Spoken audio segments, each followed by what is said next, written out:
everyone, welcome to Current Affairs for Beginners. First, we'll see answers for the questions from our yesterday's video. Consider the following pairs. Communities sometimes mentioned in the news and the affairs of which countries? The first one is Kurd community, where it is seen. These Kurds are the largest stateless minorities in the world. They inhabit in a mountainous region bordering Turkey, Iraq, Syria, Iran and Armenia. In the recent decades, Kurds have increasingly influenced the regional developments. They are fighting for the autonomy in Turkey and they are playing prominent roles in the conflicts in Iraq and Syria, where they have resisted the advance of the so-called Islamic State jihadist group. So here the pair to which it is matched is Bangladesh. This is incorrect. The next one is Madhesi. Madhesis are the indigenous tribes of Nepal's Terai region who had been protesting against the new constitution that was formulated by the Nepal government. The next one is Rohingya. These Rohingya people are the Muslim Indo-Aryan people from the Rakhine state of Myanmar. The Rohingya insurgency in Western Myanmar is a conflict between the government of Myanmar and the insurgents of Rohingya community. And these Rohingya people were also considered as stateless entities. So as 1 is incorrect, only 2 and 3 are correct. The answer here is C. The next one is, with reference to the Trans-Pacific Partnership Agreement, consider the following statements. It is an agreement among all the Pacific Rim countries except China and Russia. This TPP is a trade agreement amongst only 12 Pacific Rim countries, not all the Pacific Rim countries, because Colombia, Papua New Guinea, who are also the Pacific Rim countries, but they were not part of this TPP agreement. So the statement 1 is incorrect. The next statement is, it is a strategic alliance for the purpose of maritime security only. This is a trade alliance. It is not a maritime security alliance. So even the second statement is incorrect. So as both the statements are incorrect here, the answer is D, neither 1 nor 2. Now let's start today's session. Our first article is the state of the states. This article comes under GS paper 2 under the topic of governance. From this article, now we are going to see about this concept called as sustainable development goals. What are these sustainable development goals? They are a collection of 17 global goals that were set by the United Nations in 2015. The another name which is used for these goals are global goals for sustainable development is another name. These goals are broad and they were interdependent, though each goal has a separate list of targets to be achieved. The total targets under these 17 goals were 169 targets, which would signal accomplishing all these 17 goals if they were achieved. The sustainable development goals, they cover social and economic development issues, including poverty, hunger, health, education, climate change, gender equality, water, sanitation, energy, urbanization, environment, and social justice. All these goals work with a spirit to make the right choices now to improve life in a sustainable way for future generations.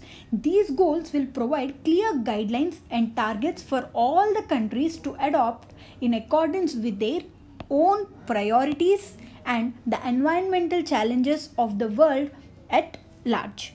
The formal name for these sustainable developmental goals is Transforming Our World, the 2030 Agenda for Sustainable Development. This has been shortened to 2030 Agenda.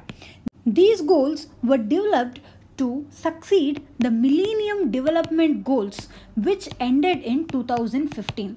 Whereas these Millennium Development Goals, they have distinguished between the developed and developing countries. Whereas it is not done by the Sustainable Development Goals, which were applied to all the countries. Some of the differences between these two are these Millennium Development Goals were limited in scope, whereas the Sustainable Development Goals are more comprehensive.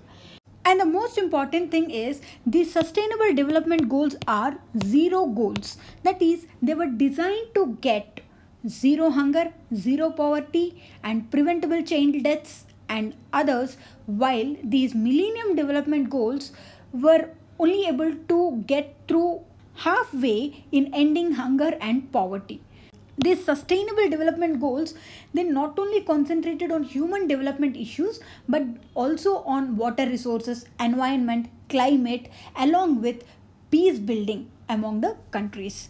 So when it comes to India's perspective on the sustainable development goals, the expression Sabka Saath Sabka Vikas, which means development with all and for all, this outlines India's national agenda for development and converges with its commitment towards these sustainable development goals. And the next one is the United Nations Sustainable Development Goals 2018 report. According to this report, the number of hungry people in the world has risen for the first time in more than a decade. There are now approximately 38 million more undernourished people in the world, which has raised from 777 million in 2015 to 815 million in 2016. So at the global level, this report is released by the United Nations. Whereas in case of India, the Niti Aayog released last year for the first time the Sustainable Development Goal Index.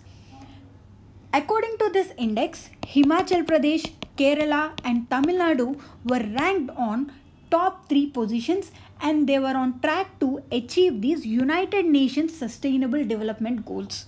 The aim of this index is to promote healthy competition among the states by evaluating their progress in social, economic and environmental terms that will help India in achieving the United Nations Sustainable Development Goals by 2030.